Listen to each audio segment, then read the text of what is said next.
یہ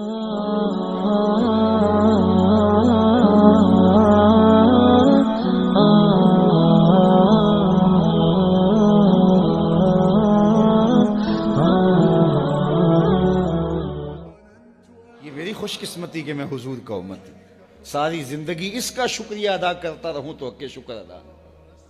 ہم حضور کے امتی، نبی انتظار کرتے رہے، نبی منتظر رہے۔ حضرت خلیل اللہ کی بارگاہ میں پکار رہے ہیں، ربنا وابعث فیہم رسولا، مالک رسول بھیج دے۔ کوئی کہتا ہے لیسا بفظ ولا بغلظ، وہ ترشرو نہیں ہوگا، سخت مزاج نہیں ہوگا، ماتھے پہ شکنے لانے والا نہیں ہوگا، وہ پیار بانٹنے والا ہوگا، بس وہ آیا چاہ رہا ہے۔ حضرت عیسیٰ نے تو نام بھی بتا دیا نا، مبشرم برسول یاتی من بعد اسمہ احمد، لوگوں میں جا رہا ہوں، چلو نام بھی بتا دیتا ہوں، میرے بعد جو آنے والا اس کا نام احمد ہوگا۔ نبی انتظار کرتے رہے، 12 نبیوں نے انتظار کیا حضور کی امت میں ہونے کے لیے، تمنا کی۔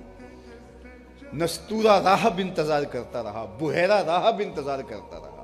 شب ہجر کی سختیاں کوئی اس سے جا کے پوچھے، تیری راہ تکتے تکتے جسے صبح ہو گئی۔ زندگیاں گزار دی انہوں نے۔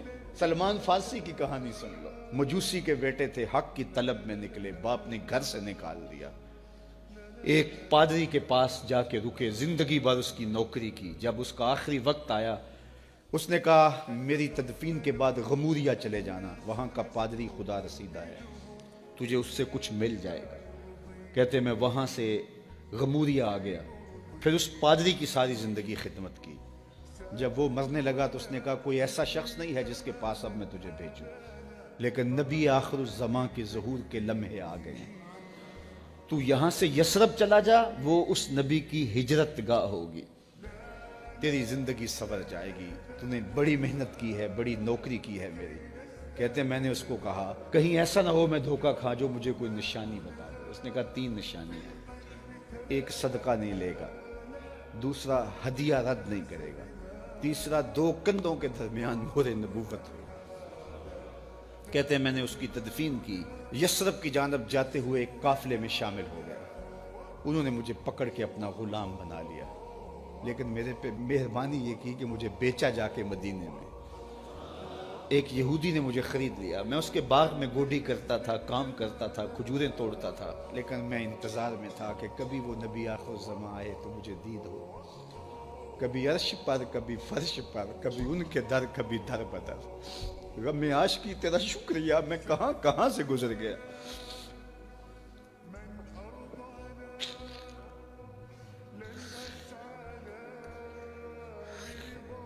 کہتے ہیں ایک دن میں اپنے باغ میں کھجوریں توڑ رہا تھا کہ ہواؤں میں مستی پیدا ہو گئی، اور ہر سمت سے طلع البدر علینا کی صدائیں گونجنے لگی۔ میں سمجھ گیا کہ وہ لمحے آ گئے، میں نے چھلانگ لگا دی اور دوڑ پڑا۔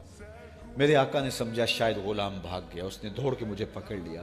میں نے اس کو کہا کہ میں نوکر تیرا ہی ہوں، لیکن دل نوکر کسی اور کا ہے، میں بھاگوں گا نہیں، مجھے جانے دے۔ میں کچھ کھجوریں لے گیا تھا صدقے کی نیت سے، جا کے حضور کو پیش کی۔ آقا کریم نے فرمایا ہم نبی صدقہ نہیں لیتے۔ کہتے ہیں نشانی ایک پوری ہو گئی۔ کہتے ہیں کہ میں کچھ دنوں کے بعد اور کھجوریں لے گیا، اور میری نیت ہدیہ کی تھی، میں نے پیش کی، حضور نے قبول فرما لی۔ لیکن میں بھی کہتا تھا تیسری نشانی بھی پوری ہو لے تو پھر مانوں گا، اور وہ کیا تھی؟ 2 کندھوں کے درمیان مہر نبوت۔ کہتے ہیں ایک دن حضور میرے باغ میں آئے، اور آقا کریم نے اپنے مبارک کندھے پہ چادر رکھی ہوئی تھی، اور چادر کی اوٹ میں مہر نبوت چھپی ہوئی تھی، اور میں پیچھے ہو کے دیکھتا تھا، اور میری آرزو یہ تھی کہ کوئی تیز جھونکا ہوا کا آئے اور چادر ہٹ جائے اور میں مہر نبوت کی زیارت کر لوں۔ حضور میرے ارادہ قلب سے آگاہ ہوئے، فَأَلْقَى إِلَيَّ رِدَاءَهُ، حضور نے چادر اتار کے میری جانب پھینکی، اور پھر ایسے رخ کر کے فرمایا انظر الی ما امرت بہ، اس پادری نے جو بتایا تھا دیکھ لے آ کے۔ تو کہا میں نے دیکھا کہ حضور کے کندھوں کے درمیان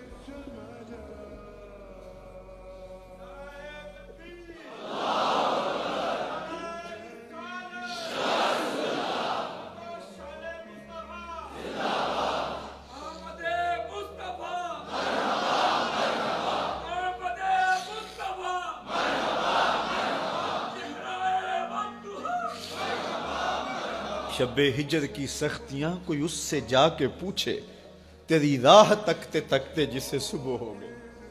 ہم نے تو کوئی انتظار نہیں کیا نا، ہم نے تو کوئی دکھ نہیں سہا، ہم سوئے تھے مقدر جاگ اٹھے۔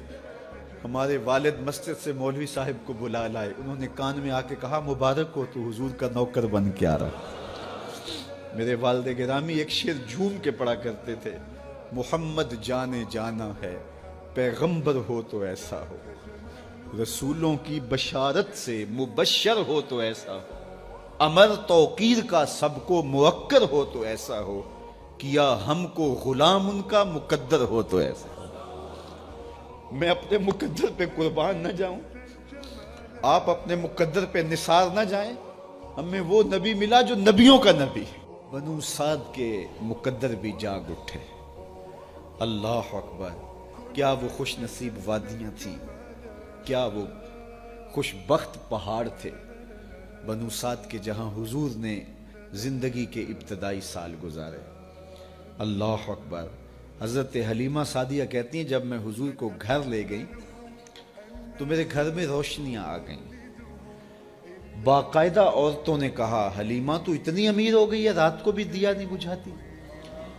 بڑے امیر کبیر گھرانوں میں بھی رات کو لوگ دیا بجھا دیا کرتے ہیں، لیکن تو اتنی ہی امیر ہو گئی ہے کہ رات کو بھی تیرے گھر کا دیا نہیں بجھتا۔ تو حلیمہ سعدیہ نے کہا آؤ میں تمہیں بتاؤں میرے گھر میں دیا کون سا روشن۔ باقاعدہ ہم جولیوں کو بلایا، پالنے میں حضور تھے، اشارہ کر کے کہا ما کننا نحتاج الی السراج من یوم اخذناہ، جب سے یہ پیارا گھر آیا ہے میں نے سارے دیے توڑ دیے، دیے کی ضرورت نہ مشعل کی حاجت، عجب روشنی تو نے پائی حلیمہ، بڑی تو نے توقیر پائی حلیمہ، بنی تو محمد کی دائی حلیمہ۔ کہا ما کننا نحتاج الی السراج من یوم اخذناہ، جب سے یہ پیارا گھر میں آیا ہے میں نے سارے دیے توڑ دیے۔ جہاں روشنی چاہیے ہوتی ہے حضور کو اٹھا کے اس کمرے میں لے جاتے ہیں، وہاں انوار پھیل جاتے ہیں، روشنیاں پھیل جاتی ہیں، کیسے اجالے پھیلے، کیسی روشنیاں پھیلیں۔ حلیمہ دا چھپر کھجوری دے تھلے، حوراں وچھالے نوری مسلے، فرش تو عرش تک پہ گئی دہائی، حلیمہ نے لٹ لئی خدا دی خدائی۔ اللہ اکبر۔ وہ سارا دن تو صحراؤں میں گھوم لیتی تھی، اسے جب بھوک لگتی تھی لبوں کو چوم لیتی تھی۔ بخت جاگے حلیمہ سعدیہ کے کہ حضور ان کے گھر آئے۔ اللہ اکبر۔ جدھر سے گزرتے گئے نور پھیلتا گیا، انوار پھیلتے گئے۔ حضرت سیدہ طیبہ طاہرہ حضرت عائشہ سلام اللہ علیہا فرماتی ہیں کہ میں کچھ سی رہی تھی کہ میرے ہاتھ سے سوئی گر گئی۔ اب حضور کے گھر میں دیے میں جلانے کے لیے تیل بھی نہیں تھا، میں پریشان تھی، سوئی گر گئی، اتنے میں حضور تشریف لائے۔ حضور مسکرائے، کہتی ہے میں نے گمی ہوئی سوئی تلاش کر لی۔ اللہ اکبر۔ تو یہ روشنی تھی، یہ انوار تھے۔ اللہ اکبر۔ اذا ضحک یتلالع فی الجدر، جب حضور مسکراتے تھے سامنے والی دیواروں پہ عکس پڑتا تھا۔ اللہ اکبر۔ جب مسکراتے تھے نور پھیل جاتا تھا۔ اذا تکلم رؤیا کالنور یخرج من بین ثنایاہ، حضور کے سامنے والے دانتوں میں ہلکا سا فاصلہ تھا، اور جب آقا کریم گفتگو کرتے تھے وہاں سے نور کی کرنیں چھن چھن کے نکلتی تھیں، انوار پھیل جاتے تھے۔ ایسا نوری ماحول، ایسا نورانی چہرہ۔ حضرت ابو ہریرہ بولے کل قمر لیلۃ البدر لم ارى قبلہ ولا بعدہ مثلہ، کیا پوچھتے ہو، 14ویں رات کا چمکتا ہوا چاند تھے میرے حضور۔ پھر کہا نہیں نہیں نہیں، حضور جیسا نہ پہلے دیکھا نہ بعد میں دیکھا۔ حضرت حسان بن ثابت پاس کھڑے تھے، کہا دیکھتے کیسے، کسی ماں نے جنم دیا ہوتا تو دیکھتے۔ خدا نے وہ سچا ہی پن چھڑیا جدے وچ محمد نو ٹالیا سی، حسینہ جمیلہ دا منہ موڑ دیتا، محمد بنا کے قلم توڑ دیتا۔ مثل او در عالم امکان متصور نیست، حضرت شیخ مجدد کہتے ہیں حضور کی مثل بزم عالم میں ممکن ہی نہیں ہے، ہو ہی نہیں سکتا۔ اور اقبال کا لہجہ بھی دیکھیے، رخ مصطفیٰ ہے وہ آئینہ کہ اب اس سا دوسرا آئینہ نہ کسی کی بزم خیال میں نہ دکان آئینہ ساز میں۔ تو وہ پیکر تراشا، وہ پیکر تراشا، مکھ چند بدرشا شانی ہے، متھے چمک دی لاٹ نورانی ہے، کالی زلف تیک مستانی، مخمور رکھی ہند مد بھریاں، کیسا جمال دیا، کیسا حسن دیا،